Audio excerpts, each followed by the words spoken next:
Today's video is sponsored by Squarespace. Well, it's hard to believe that only a week after posting a video here on the channel about a new color film, I'm doing another one. This time it's Harman's new second generation color film, Phoenix 2, which they just released in both 120 and 35mm formats. When Harman first told me about this new version, I was really curious to see how it differ. And I was able to get my hands on some pre-launch rolls to test, which I shot over the last month, and I'll say right now, while this film still has the Phoenix look, it's definitely more flexible, has improvements to color, and scans much better. So in this video today, I'm going to share my results with this new film and the images that I shot and talk about its characteristics just to give you an idea of what to expect from it. We'll also look at some direct comparisons I shot against the original Phoenix film. We'll look at some scans that I did on my Frontier SP3000 versus ones that I did camera scanning. And then we'll finish things off with an exposure test. And also just to note as we get into this film is available to purchase right now. I think it's around £13, $14, and maybe just under €16. So when the original Phoenix film was released, Harman referred to it as an experimental film, and we were told that it was constantly being refined just based on user feedback and also just the development taking place at Harman. And that film certainly had a unique look to it and very much felt experimental. So the contrast was quite heavy, halation could be very strong, the grain was strong and the sharpness wasn't the best, and it didn't have kind of the flexibility that we're used to with most color negative films. It's also a film that was very challenging to scan with lab scanners like the Noritsu and the Frontier. The best and kind of most natural looking results actually came via camera scanning. And some of those things were improved when the 120 version was released about 6 months later, but it still felt like the film had a long ways to go. Phoenix 2, though, according to Harman, is a very different film. I have this letter here that they sent to me with my test rolls, and in it they say that each layer and component has been redesigned and re-engineered into a completely new formulation, new dyes, couplers, and even an experimental layer construct. And then they also go on to kind of list some specific differences between the two films. They say improvements have been made to contrast and grain, more accurate color palette, better highlight and shadow detail, retention, better, more accurate lab scanning, and exposure latitude is improved. And for the most part, during my tests, a lot of these things were quite noticeable. So let's jump into how this film looks. So as we get into looking at some images, I'll just note quickly that all of the Phoenix 2 I shot, I ended up scanning on both my Frontier and also my camera scanning setup. And I'm going to show you direct comparisons between the two later and how they differ. But for now, when I put images on the screen, I'll just list what scanner was used below it, just because I actually enjoyed both methods equally, and in some cases actually preferred the Frontier when it got closer to, say, sunset and twilight. So first off, when it comes to color, the film still has the Phoenix look to it, but I found that the color in a lot of situations is definitely nicer. You know, some colors are improved, specifically greens and reds I found to be kind of more pleasing and more true. But also the images just seem to display a wider, richer range of colors, and that helps the images come across a bit more natural looking. I especially liked some of the results I got shooting near sunset and twilight and then scanning with the Frontier. Again, the film still has that Phoenix look, especially when using the Frontier. You get that slight kind of redness and warmth to the highlights, but the images don't seem as harsh. And as mentioned, I shot a roll of the original Phoenix alongside version 2, and I have some comparison frames here to show you. And you can see that in this first one, the greens in the trees are much more natural and saturated in the new film, and the image kind of overall seems a little better balanced. And then the same goes for this image here, even looking at the purple in the flowers, just a little more punchy and a little bit more true, as well as the reds. And you can kind of see similar results in this last set of images here. When it comes to contrast, this is probably one of the most noticeable improvements that I saw. Phoenix 2 is still a contrasty film, but it seems to have much more flexibility, especially in the 35mm format. And you can see with this image here, this is midday sun hitting the bright white wall in the background, and the highlights are still actually holding detail pretty well, and halation isn't too strong. And then the same here where you have the bright sun hitting the white paint on the boat, and same thing, still holding detail really well in those highlights. And I feel like with the original Phoenix, this is an area where things would fall apart very quickly.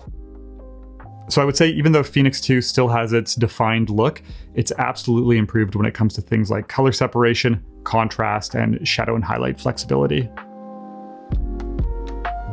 When it comes to grain and sharpness, again, the original Phoenix version in 120 format I actually found wasn't that bad, but the smaller 35mm negative, I found the grain to be very strong and quite harsh. And not only that, but the film never really seemed to get that sharp, and fine detail always seemed to be lost. It didn't matter what you did, it just seemed kind of like chunky and like it was lacking detail. With Phoenix 2, it was nice to see that with the 35mm version, the grain, while still quite strong, wasn't as harsh, and the sharpness has absolutely improved. It looks like what you'd expect from a regular consumer 35mm film. With the 120 version, I was shooting this through a 6x7 camera, and in those images, with the larger negative, grain is actually quite nice, not too strong, and the sharpness looked great. So again, a noticeable improvement in this area, and this was another thing that Harman noted, and that did show up in my results. Next up, we're going to look at an exposure test, but before we do that, just have to take a quick break here, talk about the sponsor of the video today, which is Squarespace. So I've been using Squarespace for a number of years now, and what I love is how easy it is to build a clean, professional-looking website for your photography that can grow with you. And to do this, you can use one of their pre-made templates, or you can use something like their Blueprint Builder, which allows you to build your site from scratch, but gives you really helpful tools like different page layouts, color palettes, and font pairings. It's also really easy to add, customize, and tweak your website. As an example, if I want to make a new gallery, I can simply click and drag to upload images and also to reorder them. But it's also great if you want to do more advanced things like, say, add an online shop. And at the start of this year, I decided to offer some limited prints for sale, and Squarespace made the entire process very streamlined, from setting up a shop page to payment processing and fulfillment. So check out squarespace.com today, sign up for a free trial, test it out. When you're ready to launch, you can use my link below to save 10% off your first purchase of a website or a domain. So just like with the first Phoenix video, I also did an exposure test with Phoenix 2, and the original Phoenix test was really interesting and like nothing I've seen before. With every single stop of exposure adjustment, both plus and minus, there were quite drastic changes, and that's something that's very rare to see with color negative film. And I found that I actually got kind of the best results, at least for me, shooting closer to ISO 100. ISO 200 was still quite grainy. And I will say that with my Phoenix 2 test, I did see a bit better performance. So the normal exposure at ISO 200, again, just like with the original film, seemed to be lacking a bit in the shadows. It felt a bit underexposed, whereas one stop over looked much better, to me at least. One stop under looked pretty bad, and then two stops under, even worse. So underexposure is a definite no-go with this film. And then 2, 3, 4, and 5 stops over, all showing fairly significant changes, with colors becoming less saturated and the image more washed out. But I will say this new film seems to handle overexposure a bit better, with even 2 stops looking quite usable, whereas the original film almost fell apart right away. So just like with the original Phoenix, again, with Phoenix 2, I would probably shoot this closer to ISO 100, but regardless, you do have to be careful with your exposure, just because, like we saw with minimal adjustments, this film can look very different. So the original Phoenix film, as mentioned earlier, if you were scanning that with a lab scanner like a Noritsu or a Frontier, the results were often very harsh, super contrasty, very strong colors, and I think that didn't help the film out when it was first released. It gave it a bit of a bad rep. When in contrast, if you scanned it at home with like a camera scanning setup and converted the images with something like Negative Lab Pro, you could get drastically different and better looking results that were absolutely much more natural. Well, the good news I can say is that Phoenix 2 scans much better, specifically on a lab scanner. The camera scanning setup still produce much more natural results, but the Frontier absolutely meshes better with this new film. And to show you this, I scanned a few images from the original Phoenix and version 2 with the Frontier, and you can see how much stronger the original Phoenix looks when they're side by side. Phoenix 2 still has a look to it, but version 1 is much more contrasty and harsh in comparison. Also, with the images from the lab scanner, this is really where we see that improvement in shadow and highlight retention that Harman noted, specifically in the shadows.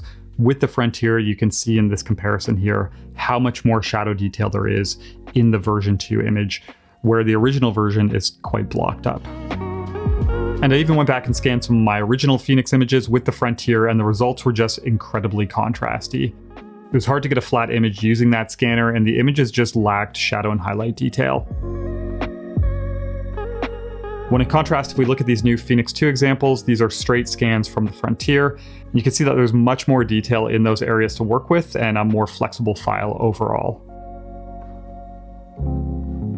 And it's interesting because when I was going into making this video, I just assumed that I was going to camera scan everything based on my previous results. But like I said before, I actually ended up enjoying a lot of the images from the Frontier, better in certain situations, specifically a lot of the twilight and sunset images where it just produced these really nice skies and this really nice warmth to the images. But there still were some situations where I did like the more natural look from the camera scanning setup. For example, I have 2 images here that were shot in midday sun, and you can see that the camera scan images have a bit more of a neutral look to them. And then also just wanted to show you a comparison here between these twilight images. Again, I do prefer the Frontier, but you can see that the camera scan image is much more neutral and a little bit more subdued. So which one you prefer, of course, is just going to come down to personal preference. But I think really the important takeaway is that this film scans much better on something like a Frontier. And I think that's going to be huge for both people who are sending their film to a lab to be scanned and also for the labs who are scanning it. So this film is still far from perfect, and that's not too surprising, as making a new color film is obviously a complicated and time-intensive process. But Phoenix 2 is a very nice step up from the original Phoenix, and I enjoyed this version much more. It's a film that's certainly moving in the right direction, and it's starting to feel a little less experimental and like something that could be used regularly, but I think it still has a ways to go. And Harman even admits to that. They say that, well, they're not there yet. They are getting closer to where they want to be. So the nice thing is they've been very transparent throughout this entire process, but I do think there's still a lot to come. They wrap up this letter by saying they have an ambitious roadmap of color film projects, both short and long term, backed by a significant investment in our people and our factory. And I was actually able to see this firsthand a couple of months ago when I had the pleasure of touring the Harman factory, and I'll have a video coming out about that shortly.